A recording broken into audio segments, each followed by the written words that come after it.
I've had a few friends starting on their sourdough journey, so I said I would make a playlist to go over just a really basic beginner, I'm just starting sourdough playlist. So we are going to start with our starter. So this is a starter. This is like you're going to wake up in the morning or you have your starter. It's been about 24 hours-ish since you have fed your starter. That means it's hungry. And I already scooped some out of this, but let's say I would just scoop some out, and that's called discard. We're going to either keep it, you can keep the discard and you can use it in, like, some people keep it in their fridge and use it in other recipes, but I feel like that's like down the road. So if you're just like, hey, I'm just learning how to do a basic sourdough loaf, then just scoop some out, throw it in the garbage, okay? And then we're going to feed our starter. So this has been about 24 hours. I keep this out on my counter. I think the starter stays healthier that way. You can keep your starter in the fridge. If you're like going on vacation or something, you can keep your starter in the fridge, but I feel like it takes a day or two to get it back where it's like real active. It gets kind of lazy when it's in the fridge. So anyways, so I don't measure when I'm feeding my starter. I go for more of a texture. So that's how I'm going to teach you guys. Again, there's lots of different ways that people prefer to do this. A lot of people like to measure exact. I just don't, because it's like an extra step and it's already like kind of annoying that I got to feed my starter every day. So I'm just going to show you what I do. So we're going to put some flour in here and we're going to put some water. If you're going to bake with this and you want your starter to get active a little bit faster, I would add warm water, because the warm is going to make your starter get to peak a lot faster. So we're going to mix this up. Okay, so this is what I go for. I like my starter to be about this consistency. It's like thick pancake batter, okay? That's the look we're going for. And then once we got that down, you can, if you want to, if you want to be like a little bit neater, you can sorry, I got some water on me here. You can get this and kind of scrape down the sides so you can see a little bit better how your starter is rising.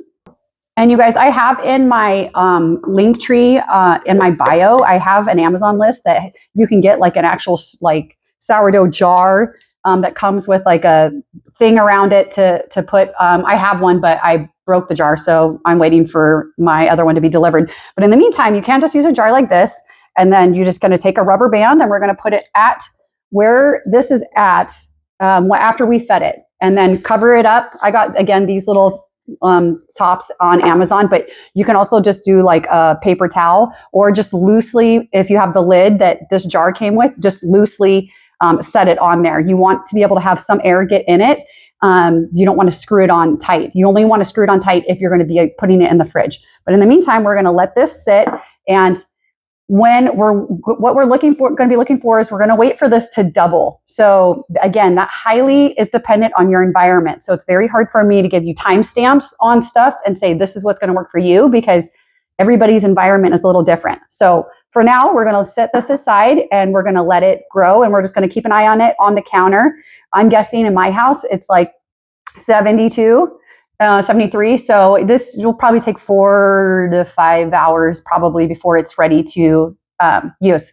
So if your starter is not doubling and it's not doing what's supposed to, then your starter is weak probably. And there's some ways to bulk it up. I'm going to do a separate video on that. You can look at my playlist for some troubleshooting if you feel like your starter is weak, or it's just like not getting bubbly. It's not really raising. There's a couple things you can do to beef it up. So look for that. But otherwise, we'll check back when the starter is ready to go. All right, so our starter has been growing, and this is what we want to look for. This is when we know it's about ready to start our sourdough. It's kind of hard to see because my jar is kind of gross, but it's about doubled. You can see this is about where we started. And if you look, you can see there's lots of bubbles in there. And that's what we want to look for. This is an active starter. It's active. It's ready to party. So we are going to start our loaf. So I'm going to take you guys through the next step that we're going to do. Also, I don't really want to give you guys exact timelines for how long this takes because, again, environment is all of it. So some houses, especially again, if you're a little bit cooler, like this could take 8 hours. I've known, this is why I highly suggest if you're just starting, get a piece of paper and start writing down the times, like what time you fed it at, what time it's grown to about double, because it could take 8 hours. I know some people do, they'll feed their starter at night and then it'll be ready in the morning. So obviously it kind of depends also, you know, what time you're feeding it, what time you're waking up and all that kind of stuff. But so you just got to figure out what works right for your environment. If your starter is not growing to double and it's not having a lot of bubbles, then that means you have something going on with your starter that needs addressed. You kind of have like a weak starter. And I'm going to do a separate video for that, for some things you can do if you feel like your starter is weak to kind of like bulk it up a little bit. So look for that. I'll have that in my playlist as well. So anyways, I'm going to take you guys to the next step, and that's starting our sourdough loaf.